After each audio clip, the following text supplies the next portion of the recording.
Hi dear students, let's talk history. So, നമ്മൾ next സബ്ജക്റ്റിലേക്ക് അല്ലെങ്കിൽ next പേപ്പറിലേക്ക് പോവുകയാണ്. 6th സെമിസ്റ്ററിലെ നെക്സ്റ്റ് പേപ്പറാണ് അണ്ടർസ്റ്റാൻഡിങ് മോഡേൺ വേൾഡ്. എല്ലാവരും എന്നോട് ചോദിച്ചിരുന്നു, കമൻറ്റ് സെക്ഷനിലൊക്കെ ഒരുപാട് കമൻറ്റുകളും അല്ലെങ്കിൽ എനിക്ക് പേഴ്സണലായിട്ട് മെസ്സേജ് അയച്ചൊക്കെ ചോദിച്ചു, മറ്റ് സബ്ജക്റ്റുകൾ കൂടി ചെയ്യാവോ മിസ്സേ എന്ന് ചോദിച്ചിരുന്നു. നമ്മളെല്ലാ സബ്ജക്റ്റുകളും ചെയ്യുന്നുണ്ട്. 6th സെമിസ്റ്ററിൻ്റെ എക്സാമിന് മുമ്പായിട്ട് നമ്മളെല്ലാ പേപ്പറുകളും കവർ ചെയ്തിട്ടേ പോകത്തുള്ളൂ. ഓക്കെ, സോ നമ്മൾ അണ്ടർസ്റ്റാൻഡിങ് മോഡേൺ വേൾഡിൻ്റെ സബ്ജക്റ്റിലെ പ്രധാനപ്പെട്ട ടോപ്പിക്കുകളാണ് ഇന്ന് ഡിസ്കസ് ചെയ്യാൻ പോകുന്നത്. സോ ഏതൊക്കെയാണ് നമുക്ക് പഠിക്കേണ്ട സബ്ജക്റ്റുകൾ, അല്ലെങ്കിൽ ആ ഒരു സബ്ജക്റ്റിൽ നമ്മൾ ഈ അണ്ടർസ്റ്റാൻഡിങ് മോഡേൺ വേൾഡ് എന്നെടുക്കാം. നമുക്ക് ഈ മോഡേൺ വേൾഡ് എന്ന പേപ്പറിൽ നമുക്ക് ഏതൊക്കെ ടോപ്പിക്കുകളാണ് പഠിക്കാനുള്ളതെന്ന് ക്ലിയർ ചെയ്ത് പോവാം. മിസ് സിലബസ് ബേസ് ചെയ്തിട്ട് എടുക്കുന്നത് എന്തുകൊണ്ടാണെന്ന് ചോദിച്ചിട്ടുണ്ടെങ്കിൽ, ഫസ്റ്റ് നമുക്ക് ഏതൊക്കെയാണ് നമുക്ക് പഠിക്കാനുള്ള ടോപ്പിക്കുകളെന്ന് നമ്മൾ അറിഞ്ഞിരിക്കണം. അതിനുശേഷം മാത്രം വേണം നമ്മൾ പഠിക്കുവാൻ. നമുക്ക് പബ്ലിക്കേഷൻസിൽ നിന്നൊക്കെ കിട്ടുന്ന ടെക്സ്റ്റ് ബുക്കുകൾ, അതൊരിക്കലും നമ്മുടെ ടെക്സ്റ്റ് ബുക്ക് അല്ല, നമ്മുടെ ഗൈഡാണ്. ഞാൻ എല്ലാ ക്ലാസ്സിലും ഞാൻ കുട്ടികളോട് പറയാറുള്ളതാണ്, നമുക്ക് ഒരിക്കലും യൂണിവേഴ്സിറ്റി ഒരു സ്പെസിഫൈഡ് ടെക്സ്റ്റ് ബുക്ക് പ്രൊവൈഡ് ചെയ്യുന്നില്ല. നമുക്ക് കിട്ടുന്നതൊക്കെ ഗൈഡുകളാണ്. അതിനകത്ത് ഒരുപാട് ടോപ്പിക്കുകൾ ഉണ്ടാവാം. പക്ഷേ നമ്മൾ ആ സിലബസ് നോക്കിയിട്ട് വേണം നമ്മൾ ആ ഗൈഡുകൾ റെഫർ ചെയ്ത് പഠിക്കുവാൻ. അത് നമുക്ക് റെഫറൻസ് മാത്രമാണ്, ഫുൾ ഡീറ്റെയിൽസ് അതിനകത്ത് കൊടുക്കുന്നില്ല. സോ നമ്മുടെ സിലബസ് ബേസ് ചെയ്തിട്ട് നമ്മൾ പഠിക്കുക. നമ്മൾ പഠിക്കുന്ന സമയത്ത് സമയം കളയാതെ പഠിക്കുക. നമുക്ക് എന്താണോ പഠിക്കാനുള്ളത് അത് മാത്രം റെഫർ ചെയ്ത് പഠിക്കുക. നമ്മൾ എക്സാമിനോട് ബേസ് ചെയ്ത് പഠിക്കുമ്പോൾ നമുക്ക് വേണ്ട കാര്യങ്ങൾ മാത്രം നമ്മൾ പഠിച്ചാൽ മതി. ഓക്കെ, സോ നമുക്ക് ഈ മോഡേൺ വേൾഡിൽ നമുക്ക് ഏതൊക്കെ ടോപ്പിക്കുകളാണ് പഠിക്കാനുള്ളത്, എത്ര ചാപ്റ്റേഴ്സ്, എത്ര മൊഡ്യൂളുകളുണ്ട്, ആ മൊഡ്യൂളുകളിൽ ഏതൊക്കെ ടോപ്പിക്കുകളാണ് നമുക്ക് പഠിക്കാനുള്ളതെന്ന് നമുക്ക് നോക്കാം. സോ ഫസ്റ്റ് മൊഡ്യൂൾ, നമുക്ക് 4 മൊഡ്യൂളുകളാണ് മെയിനായിട്ടുള്ളത്. ഫസ്റ്റ് മൊഡ്യൂളിലേക്ക് വരുമ്പോൾ ഇവിടെ കൊളോണിയലിസം ആൻഡ് ഇമ്പീരിയലിസം, എന്താണ് കൊളോണിയലിസം, എന്താണ് ഇമ്പീരിയലിസം, ഇതിൻ്റെ ഫീച്ചേഴ്സും കാര്യങ്ങളും ഒക്കെയാണ് പഠിക്കാനുള്ളത്. സെക്കൻഡ് ടോപ്പിക് എന്ന് പറയുന്നത് trends before world war first world വാറിന് തൊട്ട് മുമ്പുള്ള ട്രെൻഡ്സ് എന്തൊക്കെയായിരുന്നു ആ ഒരു കാലഘട്ടത്തിൽ നടന്നത് എന്നുള്ള കാര്യങ്ങളാണ്. ദെൻ യൂറോപ്യൻ പവർ പൊളിറ്റിക്സ്, എന്താണ്, ഏതൊക്കെയായിരുന്നു യൂറോപ്യൻ പവേഴ്സ്, മേജർ പവേഴ്സ് ഏതൊക്കെയായിരുന്നു എന്നുള്ള കാര്യങ്ങളാണ്. തേർഡ് ടോപ്പിക് അല്ലെങ്കിൽ ഫോർത്ത് ടോപ്പിക് എന്ന് പറയുന്നത് European colonisation and imperialism of Asia, America and Africa. ഏഷ്യയിലെയും അമേരിക്കയിലെയും ആഫ്രിക്കയിലെയും യൂറോപ്യൻസിൻ്റെ കൊളോണൈസേഷനും അതുപോലെ തന്നെ ഇമ്പീരിയലിസവും എങ്ങനെയുള്ളതായിരുന്നു. Then the American wars of independence, അമേരിക്കയിലെ ഇൻഡിപെൻഡൻസ് എങ്ങനെയായിരുന്നു എന്നുള്ള കാര്യങ്ങൾ. Then the US and Latin American features എന്തൊക്കെയാണ്. US and Japan in Asia and Pacific world war first and its impact, എന്താണ്, പസഫിക് വേൾഡ് വാർ ഫസ്റ്റിൻ്റെ ടൈമിൽ ഏഷ്യയിലും പസഫിക്കിലും അതുപോലെ തന്നെ US ആൻഡ് ജപ്പാൻ എങ്ങനെയാണ് പ്രവർത്തിച്ചിരുന്നത്, അതിൻ്റെ ഫസ്റ്റ് വേൾഡ് വാറിന് തൊട്ട് മുമ്പുള്ള കാലഘട്ടത്തിൽ ആ ഒരു ഇമ്പാക്റ്റ് എന്താണ് എന്നുള്ളതൊക്കെയാണ് next topic. Then League of Nations എന്ന് പറയുന്ന ഓർഗനൈസേഷനെ കുറിച്ച് നമുക്ക് പഠിക്കാനുള്ളത്. ഇത്രയുമാണ് നമുക്ക് ഫസ്റ്റ് മൊഡ്യൂളിൽ പഠിക്കുവാനുള്ളത്. അവിടെ നിന്ന് നമ്മൾ സെക്കൻഡ് മൊഡ്യൂളിലേക്ക് പോകുമ്പോൾ ഒരു ചെറിയ മൊഡ്യൂളാണ്, പക്ഷേ ഇമ്പോർട്ടൻ്റ് ആയിട്ടുള്ള ടോപ്പിക്കുകളാണ് ഇവിടെ നമ്മൾ ഡിസ്കസ് ചെയ്യുന്നത്. ട്രെൻഡ്സ് ഇൻ ഇന്റർവേർ ഇയേഴ്സ്, എന്താണ്, യുദ്ധാനന്തര കാലഘട്ടത്തിൽ അല്ലെങ്കിൽ യുദ്ധ കാലഘട്ടങ്ങളുടെ ഇടയിലുള്ള കാലഘട്ടം, അതായത് ഫസ്റ്റ് വേൾഡ് വാറിൻ്റെയും സെക്കൻഡ് വേൾഡ് വാറിൻ്റെയും ഇടയിലുള്ള ആ ഒരു പീരീഡിലെ പ്രധാനപ്പെട്ട ട്രെൻഡ്സ് എന്തൊക്കെയായിരുന്നു. പോസ്റ്റ് വാർ ഡെവലപ്മെൻറ്റ്സ്, യുദ്ധത്തിന് ശേഷമുള്ള ഡെവലപ്മെൻ്റൽ പ്രോസസ്സുകൾ എന്തൊക്കെയായിരുന്നു. ദെൻ റഷ്യൻ റവല്യൂഷൻ ഒരു ഇമ്പോർട്ടൻറ്റ് ടോപ്പിക്കാണ്. റഷ്യൻ റവല്യൂഷൻ എന്താണ്, അതിൻ്റെ ഫീച്ചേഴ്സ് എന്താണ്, ഇമ്പോർട്ടൻസ് എന്താണ്, അവിടെ നടന്നിട്ടുള്ള പ്രധാനപ്പെട്ട ഇവൻറ്റ്സ്, പ്രശ്നങ്ങൾ എന്തൊക്കെയാണ് എന്നുള്ള കാര്യങ്ങൾ നമുക്ക് പഠിക്കാനുണ്ട്. ദെൻ ഒരു ഗ്രേറ്റ് ഡിപ്രഷൻ നടന്നിട്ടുണ്ട് 1929 to 33 കാലഘട്ടത്തിൽ നടന്നിട്ടുള്ള ഗ്രേറ്റ് ഡിപ്രഷനും അതിൽ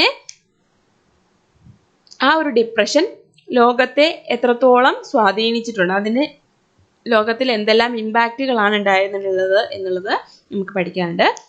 ദെൻ സെക്കൻഡ് മൊഡ്യൂളിലെ ലാസ്റ്റ് ടോപ്പിക്കാണ് ഫാസിസം ആൻഡ് നാസിസം. ഈ ഫാസിസം നാസിസം എന്ന് പറയുന്ന ടോപ്പിക്കുകൾ നമ്മൾ ഹൈസ്കൂൾ കാലഘട്ടങ്ങൾ മുതൽ നമ്മൾ പഠിച്ചു വരുന്നതാണ്. ഇത് നമുക്ക് പഠിക്കുവാനുണ്ട്, അതും ഡീറ്റെയിൽഡ് ആയിട്ട് പഠിക്കുവാനുള്ളവയാണ്. ഇത്രയാണ് നമുക്ക് സെക്കൻഡ് മൊഡ്യൂളിൽ പഠിക്കുവാനുള്ള ടോപ്പിക്കുകൾ. അവിടെ നമ്മൾ തേർഡ് മൊഡ്യൂളിലേക്ക് പോകുമ്പോൾ തേർഡ് മൊഡ്യൂളിൽ നമുക്ക് പഠിക്കുവാനുള്ളത് കുറച്ച് ഇമ്പോർട്ടൻ്റ് ആയിട്ടുള്ള ടോപ്പിക്കുകളാണ്. അതായത് ഫസ്റ്റ് മൊഡ്യൂളിൽ നിന്ന് സെക്കൻഡ്, തേർഡ്, ഫോർത്ത് മൊഡ്യൂളിലേക്ക് വരുമ്പോൾ കുറച്ചുകൂടെ ഡീറ്റെയിൽഡ് ആയിട്ട് കാര്യങ്ങൾ നമുക്ക് പഠിക്കാനുള്ളത്. അപ്പം തേർഡ് മൊഡ്യൂളിലേക്ക് വരുമ്പോൾ ആന്റി കൊളോണിയൽ സ്ട്രഗിൾസ്, അതായത് നാഷണലിസ്റ്റ് സ്ട്രഗിൾസ് അല്ലെങ്കിൽ ഇൻഡിപെൻഡൻസിന് വേണ്ടിയിട്ടുള്ള കൊളോണിയൽ കൺട്രീസിന്റെ സ്ട്രഗിൾസ് ആണ് ഇവിടെ പറയുന്നത്, anti colonial struggles. Then East Asia between the world wars, ലോക മഹായുദ്ധങ്ങൾ, സെക്കൻഡ് വേൾഡ് വാറിന്റെയും ഫസ്റ്റ് വേൾഡ് വാറിന്റെയും ഇടയിൽ ഈസ്റ്റ് ഏഷ്യയുടെ അവസ്ഥ എന്തായിരുന്നു. Then anti colonialism in the Middle ഈസ്റ്റിലെ ആന്റി കൊളോണിയലിസം സ്ട്രഗിൾസ് എന്തൊക്കെയായിരുന്നു. ദെൻ ആന്റി കൊളോണിയലിസം ഇൻ ആഫ്രിക്കയിലെ ആന്റി കൊളോണിയലിസം സ്ട്രഗിൾസ് എങ്ങനെയുള്ളതായിരുന്നു. Then events leading to second world വാറിലേക്ക് നയിച്ചിട്ടുള്ള പ്രധാനപ്പെട്ട സംഭവങ്ങളും പ്രതിഭാസങ്ങളും അതുപോലെ തന്നെ അതിന്റെ കാരണങ്ങളും എന്തൊക്കെയാണ്, സെക്കൻഡ് വേൾഡ് വാറിലേക്ക് നയിച്ചിട്ടുള്ള കാരണങ്ങൾ എന്തൊക്കെയാണ് എന്നുള്ളതാണ്. ദെൻ നെക്സ്റ്റ് ടോപ്പിക് എന്ന് പറയുന്നത് കൊളാപ്സ് ഓഫ് എംപയേഴ്സിന്റെ അല്ലെ പ്രധാനപ്പെട്ട സാമ്രാജ്യങ്ങൾ അല്ലെങ്കിൽ രാജ്യങ്ങളുടെ പതനം, എംപയറുകളുടെ പതനം എങ്ങനെയായിരുന്നു. Then UNO and it's significance. UNO എന്താണ്? യുണൈറ്റഡ് നേഷൻസ് ഓർഗനൈസേഷൻ അല്ലേ, നമ്മൾ പഠിച്ചിട്ടുള്ളവയാണ്. യുണൈറ്റഡ് നേഷൻസ് ഓർഗനൈസേഷനും അതിന്റെ ഇമ്പോർട്ടൻസ് അല്ലെങ്കിൽ അതിന്റെ സിഗ്നിഫിക്കൻസ് എന്താണ്, ഇത് ഇമ്പോർട്ടൻറ്റ് ടോപ്പിക്കാണ്. ഇത്രയുമാണ് നമുക്ക് തേർഡ് മൊഡ്യൂളിലേക്ക് വരുമ്പോൾ പഠിക്കുവാനുള്ളത്. അവിടെ നിന്ന് നമ്മൾ ഫോർത്ത് മൊഡ്യൂളിലേക്ക് പോകും. ഫോർത്ത് മൊഡ്യൂളിൽ നമുക്ക് കുറച്ച് ഡീറ്റെയിൽഡ് ആയിട്ടുള്ള കാര്യങ്ങൾ പഠിക്കാനുണ്ട്. പോസ്റ്റ് വേൾഡ് വാർ സെറ്റിൽമെന്റുകൾ എന്തൊക്കെയാണ്. Then cold war and international relations. Cold war എന്താണ്? കോൾഡ് വാർ അതായത് സൂപ്പർ പവേഴ്സ് ആയിട്ടുണ്ടായിരുന്ന രാജ്യങ്ങൾ തമ്മിൽ നടന്നിട്ടുള്ള ഒരു യുദ്ധത്തിനെയാണ് കോൾഡ് വാർ എന്നുകൊണ്ട് ഉദ്ദേശിക്കുന്നത് അല്ലേ. നമ്മൾ ഡീറ്റെയിൽഡ് ആയിട്ട് പഠിക്കും കോൾഡ് വാറും അതിന്റെ ഇന്റർനാഷണൽ റിലേഷൻസും എന്തൊക്കെയാണ്. ദെൻ നെക്സ്റ്റ് ഒരു മെയിൻ ടോപ്പിക്കാണ് Chinese revolution of 1949, 1949 Chinese revolution. Then ഈ ഫോർത്ത് മൊഡ്യൂളിന്റെ കാര്യം പറയുമ്പോൾ നമ്മുടെ സിലബസ്, യൂണിവേഴ്സിറ്റിയുടെ സിലബസ് തന്നെ കുറച്ച് ഡീറ്റെയിൽഡ് ആയിട്ട് കുറേ ടോപ്പിക്കുകൾ കൊടുത്തിട്ടുണ്ട്. നമ്മൾ യൂണിവേഴ്സിറ്റിയുടെ സിലബസ് എടുത്ത് നോക്കിയിട്ടുണ്ടെങ്കിൽ, പക്ഷേ അത് നമ്മൾ ഫസ്റ്റ് ചാപ്റ്ററിലും സെക്കൻഡ് മൊഡ്യൂളിലും തേർഡ് മൊഡ്യൂളിലും പഠിക്കുന്ന ടോപ്പിക്കുകൾ തന്നെ വീണ്ടും ഇവിടെ റിപ്പീറ്റ് ചെയ്തേക്കുവാണ് ഫോർത്ത് മൊഡ്യൂൾ. അത് നമുക്ക് ആവശ്യമില്ലാതെ റിപ്പീറ്റ് ചെയ്യേണ്ട ആവശ്യമില്ല. സോ ഞാനത് കട്ട് ചെയ്തിട്ട് ആണ് ഫോർത്ത് മൊഡ്യൂള് സിംപ്ലിഫൈ ചെയ്താണ് ഇവിടെ കൊടുത്തിരിക്കുന്നത്. അപ്പോൾ ഇത്രയും ടോപ്പിക്കുകളാണ് നമുക്ക് ഫോർത്ത് മൊഡ്യൂളിൽ ന്യൂ ആയിട്ട് പഠിക്കാനുള്ളത്. അപ്പം ചൈനീസ് റെവല്യൂഷൻ പറഞ്ഞു. നെക്സ്റ്റ് ഫോർത്ത് മൊഡ്യൂളിലെ നെക്സ്റ്റ് ടോപ്പിക്കാണ് US and Latin America after the second world war. Second world വാറിന് ശേഷം US-ന്റെയും ലാറ്റിൻ അമേരിക്കയുടെയും അവസ്ഥ എന്തായിരുന്നു, എന്തൊക്കെ മാറ്റങ്ങളാണ് അവിടെ വന്നിട്ടുള്ളത്. ദെൻ നെക്സ്റ്റ് മെയിൻ ടോപ്പിക്കാണ് middle east crisis and Israel Palestine issues. നമുക്കറിയാം ഈ ഇപ്പോൾ വരുന്ന ഈ ലേറ്റസ്റ്റ് ഇയേഴ്സിൽ തന്നെ എന്താണ് ഈ ഇസ്രായേൽ പാലസ്തീൻ ഇഷ്യൂസ് ഇപ്പോഴും നടന്നുകൊണ്ടിരിക്കുകയാണ് അല്ലേ, കണ്ടിന്യൂ ചെയ്തുകൊണ്ടിരിക്കുകയാണ്. ആ മിഡിൽ ഈസ്റ്റ് ക്രൈസിസും അതുപോലെ തന്നെ ഇസ്രായേൽ പാലസ്തീൻ ഇഷ്യൂസ് എന്താണ്, അതിൻ്റെ റീസൺസ് എന്താണ് അവിടെ നടക്കുന്ന ഇഷ്യൂ നമുക്ക് പഠിക്കാനുണ്ട്.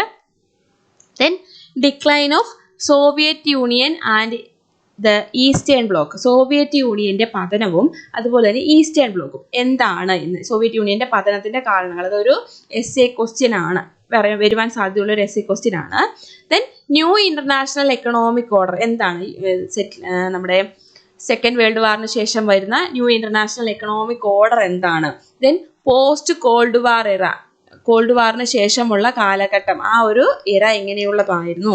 യൂണിപോളാർ വേൾഡ് എന്താണ്, ട്രാൻസിഷൻ ടു മൾട്ടിപോളാരിറ്റി എന്താണ്, ഇതിന്റെ ഫീച്ചേഴ്സ് എന്തൊക്കെയാണ് എന്നുള്ള കാര്യങ്ങളാണ് നമുക്ക് ഫോർത്ത് മൊഡ്യൂളിൽ പഠിക്കാനുണ്ട്. ഇത്രയുമാണ് നമുക്ക് മോഡേൺ വേൾഡ് എന്ന ടോപ്പിക്കിൽ അല്ലെങ്കിൽ ആ ഒരു പേപ്പറിൽ നമുക്ക് പഠിക്കാനുള്ള പ്രധാനപ്പെട്ട ടോപ്പിക്കുകൾ.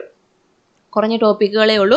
നമ്മളൊരു സിസ്റ്റമാറ്റിക് ആയിട്ട് പഠിച്ചു കഴിഞ്ഞിട്ടുണ്ടെങ്കിൽ നമുക്ക് ക്ലിയർ ആയിട്ട് അത് ക്ലിയർ ചെയ്ത് പോകാവുന്നതാണ്.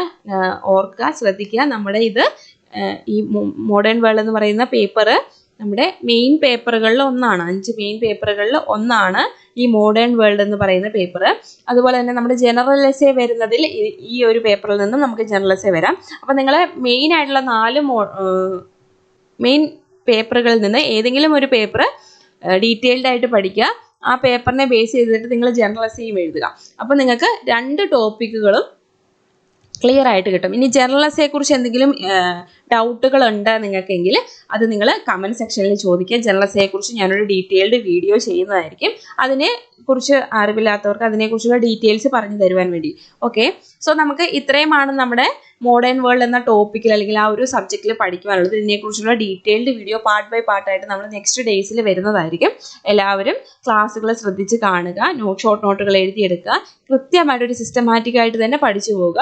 എക്സാം ആകുമ്പോഴേക്കും ഒരു 1 ടൈം റിവിഷൻ നിങ്ങൾ കഴിഞ്ഞിരിക്കണം. ക്ലാസ് കേട്ട് പഠിച്ച് കഴിഞ്ഞിട്ട് വേണം നിങ്ങൾ എക്സാമിന് വേണ്ടി പ്രിപ്പയർ ചെയ്യാൻ. ആ ഒരു രീതിയിൽ നിങ്ങൾ സിസ്റ്റമാറ്റിക് ആയിട്ട് സെറ്റ് ചെയ്ത് വെക്കുക. ടൈമില്ലാത്തവർ കിട്ടുന്ന സമയത്ത് നമ്മുടെ ക്ലാസ് കേൾക്കുവാൻ ശ്രമിക്കുക, കേട്ട് പഠിക്കുവാൻ ശ്രമിക്കുക. ഓക്കെ, സോ ഇത്രയാണ് നമുക്ക് ഇന്നത്തെ ക്ലാസ്സിൽ പറയുവാനുള്ളത്. നമ്മൾ നെക്സ്റ്റ് ക്ലാസ്സിൽ നമ്മുടെ മോഡേൺ വേൾഡിൻ്റെ ഫസ്റ്റ് മൊഡ്യൂളിൻ്റെ ഫസ്റ്റ് പാർട്ടുമായിട്ട് വരുന്നതായിരിക്കും. സോ എല്ലാവരും ബുക്കും പെന്നും ഒക്കെ എടുത്ത് ശ്രദ്ധയോടെ ഇരിക്കുക, ക്ലാസ് കേൾക്കുക, പഠിക്കുക. നമ്മുടെ നെക്സ്റ്റ് വീഡിയോസൊക്കെ കിട്ടുന്നതിന് വേണ്ടിയിട്ട് നമ്മുടെ ചാനൽ സബ്സ്ക്രൈബ് ചെയ്യുക, ബെല്ലൈക്കൺ ക്ലിക്ക് ചെയ്യുക. എന്നാൽ മാത്രമേ ഞാൻ ഇനി തുടർന്ന് അപ്ലോഡ് ചെയ്യുന്ന ക്ലാസ്സുകൾ നിങ്ങൾക്ക് ക്ലിയർ ആയിട്ട് കൃത്യമായിട്ട് ടൈമിൽ തന്നെ കിട്ടുകയുള്ളൂ. Okay, so thank you.